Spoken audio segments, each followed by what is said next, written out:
மயிலாப்பூரில் அதிமுக பொதுச் செயலர் எடப்பாடி கே பழனிசாமி சற்று நேரத்தில் தேர்தல் பரப்புரையை தொடங்குகிறார். முன்னதாக கபாலீஸ்வரர் கோயிலில் சாமி தரிசனம் செய்து வருகிறார். காட்சிகளை பார்க்கலாம்.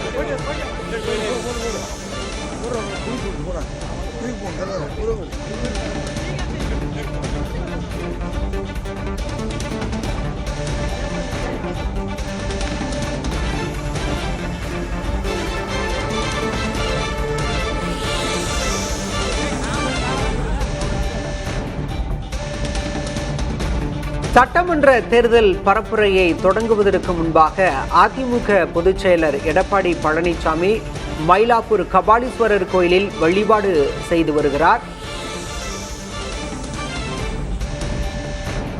கபாலீஸ்வரர் கோயிலில் வழிபாடு செய்த பிறகு மயிலாப்பூர் தொகுதியில் எடப்பாடி பழனிசாமி பரப்புரையை தொடங்குகிறார். கூட்டணி கட்சியான பாஜகவுக்கு மயிலாப்பூர் சட்டமன்ற தொகுதி ஒதுக்கப்பட்டிருக்கிறது என்பதும் குறிப்பிடத்தக்கது.